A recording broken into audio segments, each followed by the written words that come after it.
আমি আপনারা জানেন 8 বছর প্রায় বন্দী ছিলাম।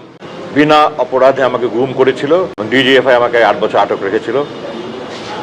আমি কেন যত রকমেরই যত জুলুম অন্যায় অবিচার হোক না কেন আমি সব কিছুর বিচার চাই। আজকে আমি এখানে এসেছি, অ্যাডভোকেট তাজুল যেটা বলেছেন চিফ প্রসিকিউটর, আমিও সেই সাথে বলতে চাই যে অন্যায় যেই করুক না কেন কেউ আইনের ঊর্ধ্বে নয়, সকলকেই আইনের মুখোমুখি হতে হবে এবং অপরাধী বিচার পেতে হবে, এর কোনো বিকল্প নেই। Injustice anywhere is justice, threat to justice everywhere. সুতরাং আমি কোনো অবিচার চাই না, আমি তাদের উপরে কোনো জুলুম হোক সেটা চাই না, কিন্তু সুবিচার হোক, ন্যায় বিচার হোক সেটা চাই। আমি এই জন্য এখানে আজকে মামলা দায়ের করেছি। আমি প্রত্যাশায় রইলাম, আকাশায় রইলাম এবং আমি নিশ্চিত দেশবাসী অপেক্ষায় আছে যে অপরাধীর সঠিক বিচার হোক। আমার প্রধানমন্ত্রী, ওনার সামরিক উপদেষ্টা, ডিজিএফআই যারা ডিজি ছিলেন সবার বিরুদ্ধেই আমি মামলা করেছি। আমি যে অভিযোগ দিয়েছিলাম তা আজকে আনুষ্ঠানিকভাবে তার বিচার প্রক্রিয়া শুরু হলো। যে যারা আমাকে আইন বহির্ভূতভাবে যে প্রায় 5.5 বছর গুম করে রেখেছিল তুলে নিয়ে, তাদের বিরুদ্ধে সুনির্দিষ্টভাবে মামলা আমি দিয়েছি এবং আমি বিশ্বাস করি যে একটা ন্যায় বিচার প্রতিষ্ঠা হবে এবং যারা প্রকৃত অর্থে যারা অপরাধী, যারা এই গুমের সাথে যারা জড়িত ছিল তাদের শাস্তি হবে এবং এই বাংলাদেশের মাটিতে একটা ন্যায় বিচার প্রতিষ্ঠা হওয়ার মাধ্যমে ভবিষ্যতে আর কেউ যেন এই গুমের বা খুন অবৈধভাবে বেআইনিভাবে আইন বহির্ভূতভাবে নাগরিকদের উপর জুলুম অত্যাচার নিপীড়ন খুন গুমের ঘটনা ঘটাতে না পারে।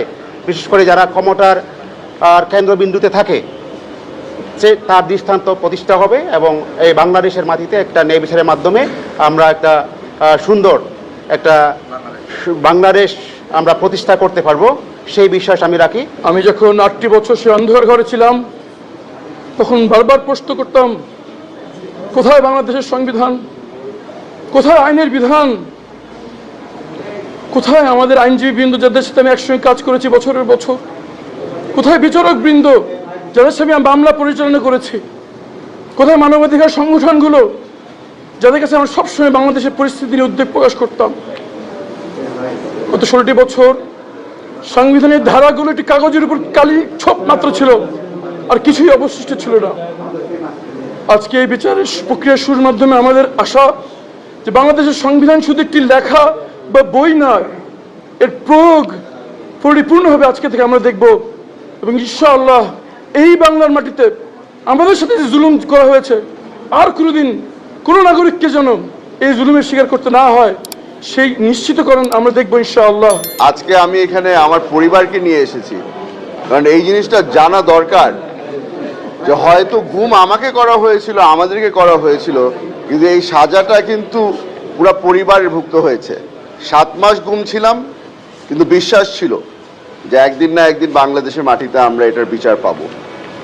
বহুদিন পরে আজকে এই বিচার শুরু হয়েছে। আশা করছি যে শিগগিরই আমরা কিছু রেজাল্ট পাবো। আমাদের একটা আশা ছিল সব সময় যে যারা আমাদের উপরে এই জুলুম করেছে তাদেরকে হয়তো আমরা কাঠগড়ায় দেখতে পাবো।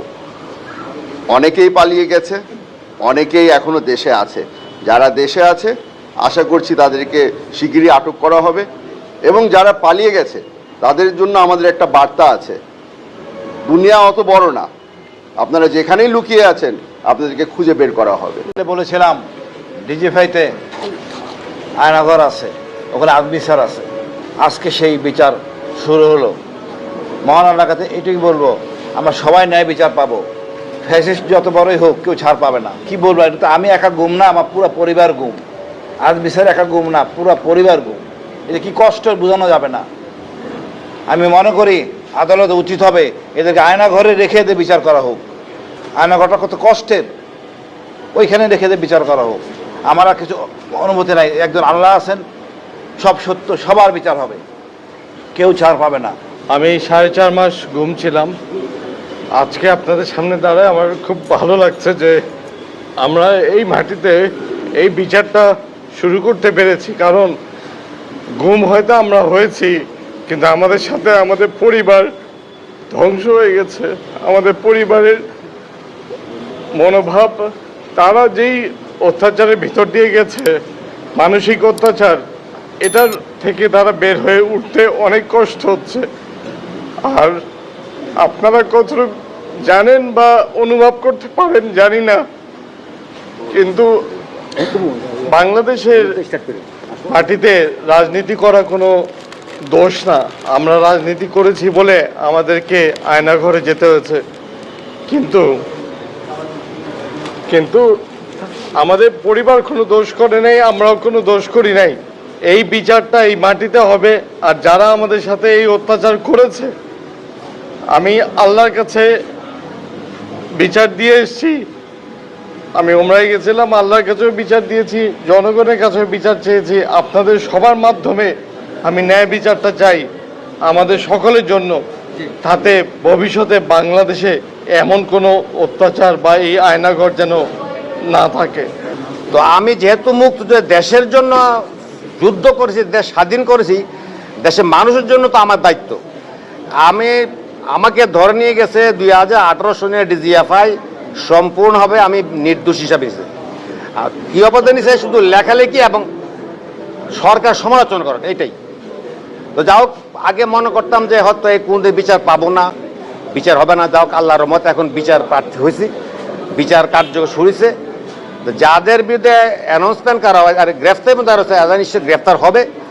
একটা উদ্দেশ্য যে আমরা বিচার চাচ্ছি, বিচার মানে পাবো আশা করি, এবং আমরা যে ক্ষতিগ্রস্ত হচ্ছি সেই ক্ষতিগ্রস্তটাও ক্ষতিপূরণটা আমরা চাইবো আদালতের মারফত। আমার দাবি সবার কাছে এটা।